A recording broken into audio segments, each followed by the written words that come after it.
celebrar juntos a palavra do Senhor neste quarto domingo do Advento. Eu gostaria de lhes convidar para que reflitamos a respeito desta passagem lida do Evangelho de Lucas, no capítulo 1, dos versículos 26 em diante, quando Maria recebe a visita do anjo Gabriel, que lhe anuncia a grande ventura e a grande bênção de ser ela a mãe do Salvador. E eu começo comentando o texto e convido você a abrir e manter a sua Bíblia aberta no Evangelho de Lucas, no capítulo 1, a partir do versículo 26, porque o comentário acerca do texto será o itinerário que vamos seguir, refletindo, aprendendo, colhendo todo o ensino, toda a graça de Deus que ali se encontra. O texto começa nos dizendo que no 6º mês. O que é que isto significa?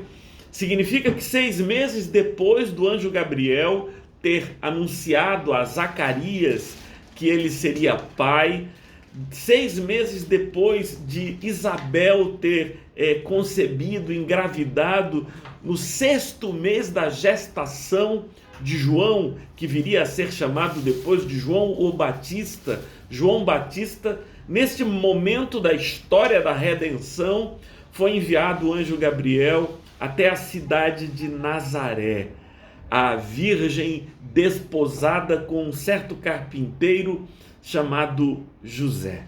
E aqui eu me deparo com um chamado improvável, porque apraz a Deus chamar aqueles que se encontram no momento de suas vidas e numa realidade histórico-cultural difícil, porque deste modo, mais esplendidamente, ele manifesta a sua glória. Ele chamou alguém para ser mãe do Salvador. Quando Gabriel chega e faz aquela saudação que inquieta, que deixa Maria perplexa, ele disse: Ave Maria, cheia de graça, o Senhor é convosco. Vejam se não foi exatamente estas as palavras que Gabriel dirigiu a Maria e que estão presentes aqui no versículo 28. Aproximou-se dela o anjo e disse: salve. Em latim, a expressão salve aqui traduzida é ave.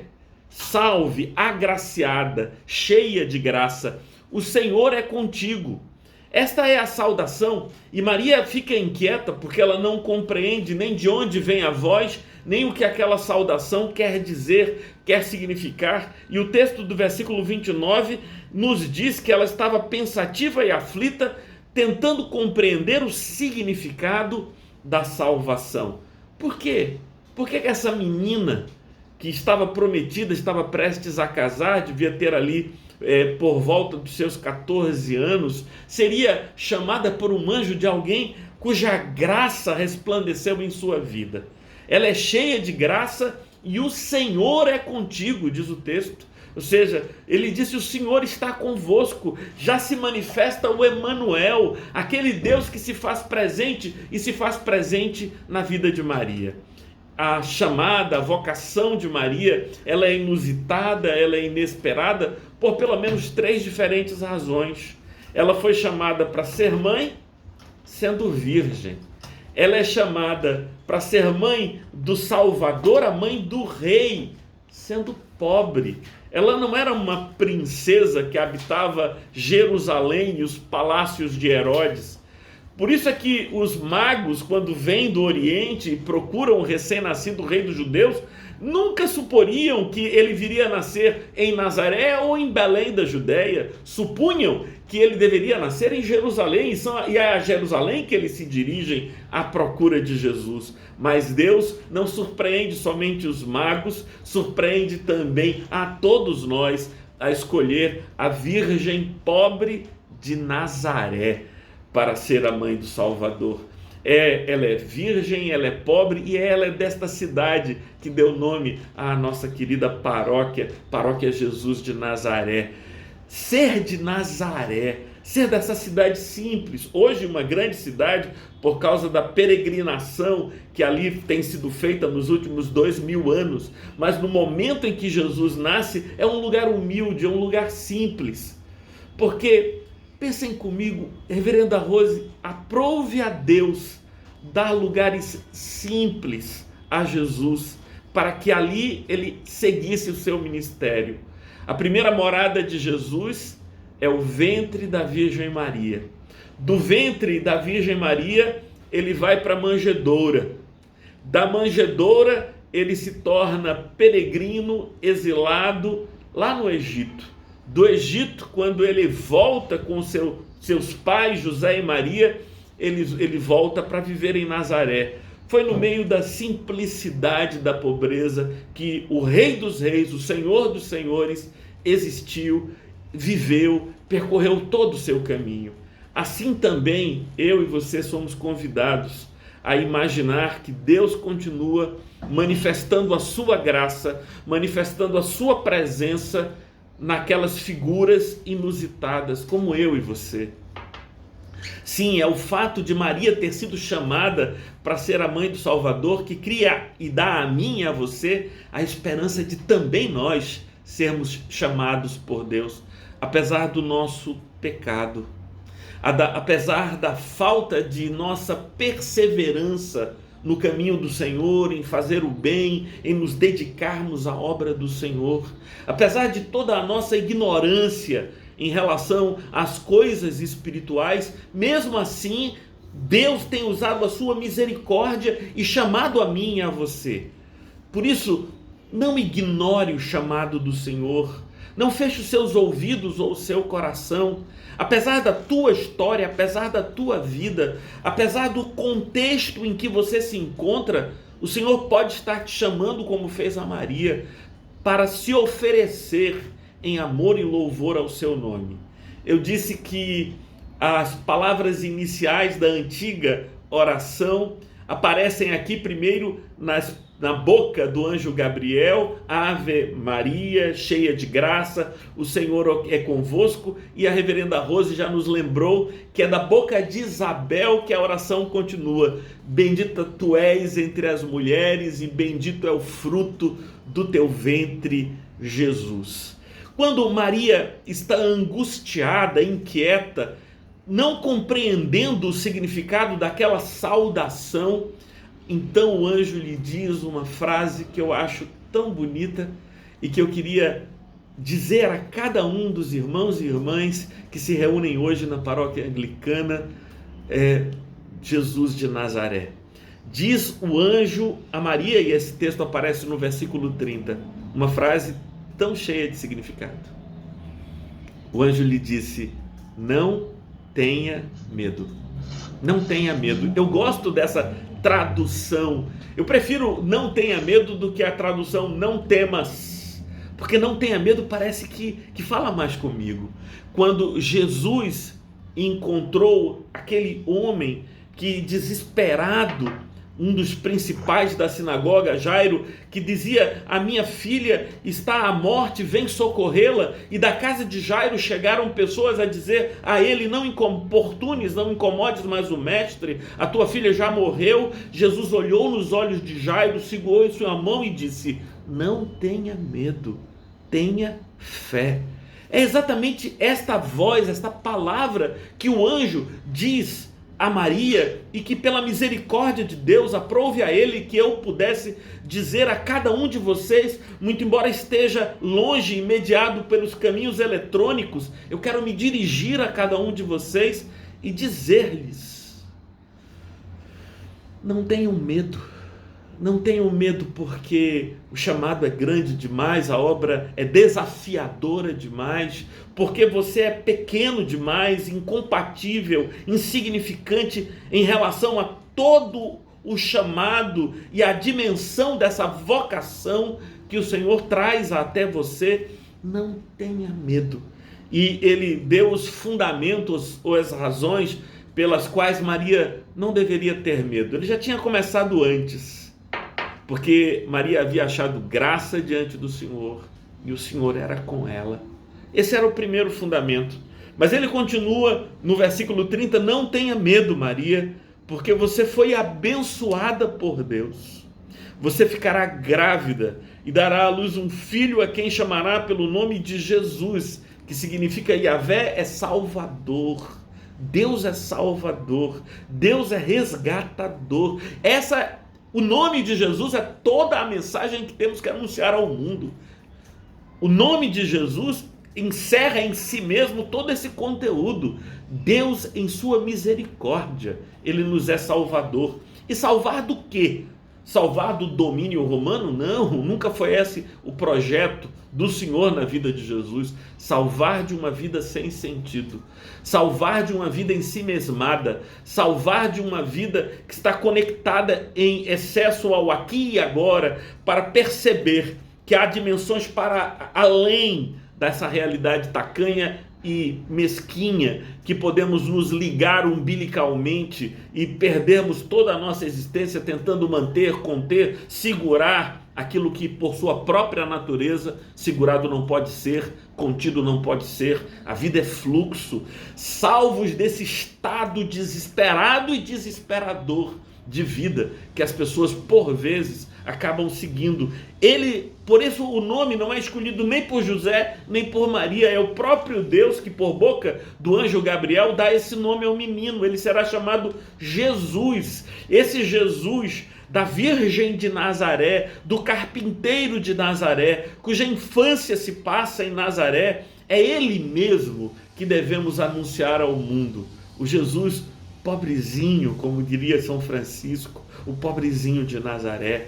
Ele é que nós devemos anunciar, e é só isso, reverenda Rose, que devemos anunciar por toda a nossa vida, que Deus é Salvador, e Yeshua, o Senhor, é o nosso Salvador. E continua, então você ficará grávida, o menino será chamado de Jesus, ele será grande, será chamado Filho do Altíssimo, Deus, o Senhor, lhe dará o trono de Davi, seu pai, ele reinará para sempre sobre a casa de Jacó, e o seu reinado não terá fim. Se Maria não tinha compreendido a saudação do anjo, muito menos agora é que ela não entendeu mesmo, porque ela responde de forma muito graciosa, né? Ela diz assim, mas como pode ser isso, se eu não conheço homem algum? E aí a tradução mais recente, né, a tradução mais nova, diz assim, como será isso se eu nunca tive relações com homem algum? Eu prefiro, e aí me refiro aos meus irmãos que conosco estão aqui na plataforma, eu prefiro uma tradução antiga, que dizia assim, que colocava na palavra, na boca de Maria, exatamente a expressão grega, que aqui é traduzida por ter relação, mas a palavra grega é gnosko, e a tradução antiga dizia, como pode ser isso se eu não conheço homem nenhum? Conhecer, nesse sentido, significa manter uma relação íntima de amor, e nesta mesma perspectiva foi dito que José não conheceu a Maria até que ela deu à luz o seu primeiro filho. Conhecer seria exatamente manter essa íntima relação de amor. Sabe qual é a nossa vocação, irmãos, da paróquia anglicana Jesus de Nazaré? É torná-lo conhecido entre os homens. Conhecido nesse sentido profundo, nesse sentido forte que tem a palavra, conhecido, que as pessoas possam fruir esse amor com Deus e em Deus, que Maria experimentou de modo maravilhoso, e de uma forma distinta da experiência de Maria, a nós nos é dada a oportunidade de conhecer a Deus, de invocar a sua presença, e no íntimo e no secreto do nosso quarto de oração, estar diante dele, e sair desse lugar sagrado de oração para o mundo, anunciando o seu amor e tornando-o conhecido. Maria diz, eu não conheço homem nenhum. E aí o anjo explica a ela. Bom, eu não acredito que Maria tenha entendido bem, porque até hoje eu também não entendi. 2000 anos de teologia têm sido escritas e ninguém explicou direito isso que o anjo explicou a Maria. Como é que aconteceria que ela viria sendo virgem a conceber de Deus um ente santo a que daria o nome de Jesus? Mas o anjo tentou explicar. Disse assim o anjo a partir do versículo 35. O Espírito Santo virá sobre você e o poder do Altíssimo te envolverá com a sua sombra. Por isso também este ente santo que há de nascer será chamado Filho de Deus. E Isabel, a tua parenta, igualmente está grávida, apesar da idade avançada, sendo este já o 6º mês daquela de gestação para aquela que diziam ser estéril, porque para Deus não há nada impossível. A gente não consegue compreender o que é que aconteceu, que mistério aconteceu ali. Se um dos óvulos de Maria foi fecundado pelo Espírito Santo de Deus e ali se manifestou a encarnação do Verbo, de tal maneira que ele era verdadeiro homem da descendência de Maria e verdadeiro Deus, porque fruto da atuação do Espírito Santo. Eu não quero entrar para tentar explicar o mistério. Deixa com o anjo. Se o anjo só pode dizer isso, deixa isso. Se eu e você não compreendemos, tudo bem. Mas uma coisa que o anjo diz e eu compreendo bem, e quanto a isso eu não tenho qualquer dúvida, é que os impossíveis para os homens são possíveis para Deus. A história da natividade, a história do nascimento de Jesus é cercada de impossíveis. Primeiro, é impossível que Isabel, sendo idosa e estéril, dê à luz. Veja, há uma duplicidade, há uma redundância de impossibilidades. Ela era estéril, por isso não poderia dar à luz. Mas além de estéril, já àquela altura era idosa, bem como idoso era seu marido, o seu marido Zacarias. E agora temos essa outra impossibilidade da virgem dando à luz, a virgem concebendo, gestando um ente que é fruto e é da descendência direta do próprio Deus. Há tantas coisas impossíveis. E por que a igreja parou de orar pelo impossível? Será que nós nos tornamos tão cientificistas que nós paramos de crer no impossível? E o que é que significa algo ser possível? Ser possível ou ser impossível significa apenas se já aconteceu ou se nunca aconteceu antes. Porque inúmeras coisas que se diziam impossíveis hoje são possíveis e realidades em nosso meio. Por exemplo, irmãs exercendo o ministério pastoral, irmãs exercendo o sacerdócio. Maravilha, louvado seja Deus por isso, glórias ao nome do Senhor por isso. Até porque, reverenda Rose, é um equívoco imaginar que os primeiros que foram chamados na nova aliança foram os pescadores de Nazaré ou os pescadores de Cafarnaum, Pedro, Tiago e João, André, irmão de Pedro. Não, na nova aliança, os primeiros que foram chamados foram Zacarias, Isabel e Maria. Vejam aqui, está no Evangelho de Lucas, os primeiros vocacionados por Deus para viver a nova aliança é Zacarias, é Isabel, a sua esposa, e sobretudo é Maria de Nazaré. Maria de Nazaré, essa vocacionada do Senhor, essa chamada por Deus, essa figura que exerceu esse ministério extraordinário.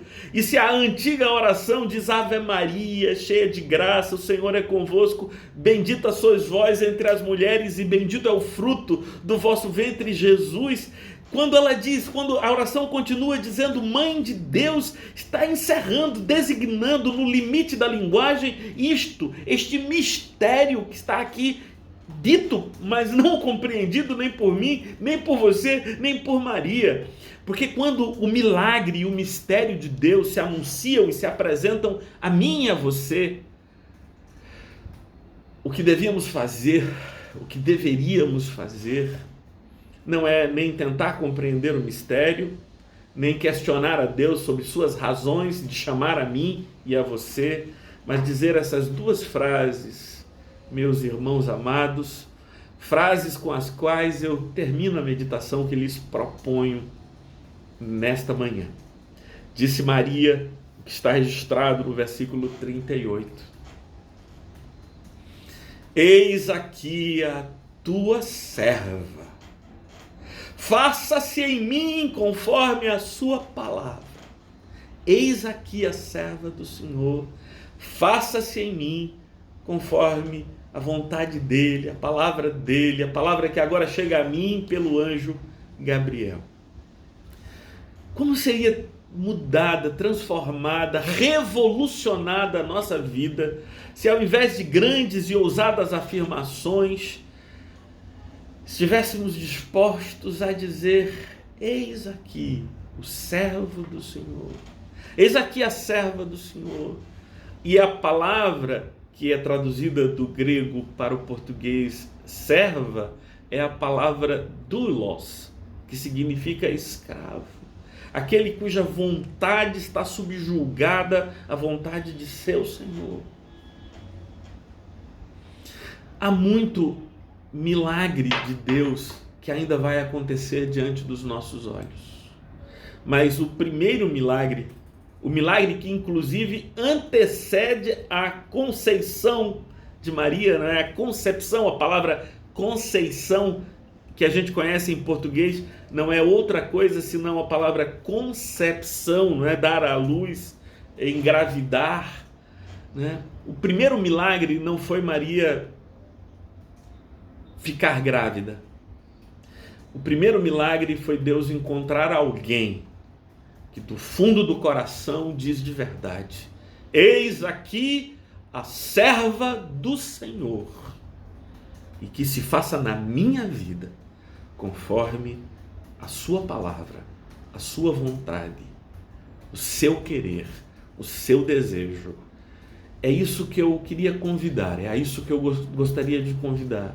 Não somente todos os irmãos e irmãs e reverendos da paróquia anglicana Jesus de Nazaré, mas também aqueles que estão conosco nesta plataforma de comunicação online e todos aqueles que vierem a ouvir esta mensagem depois.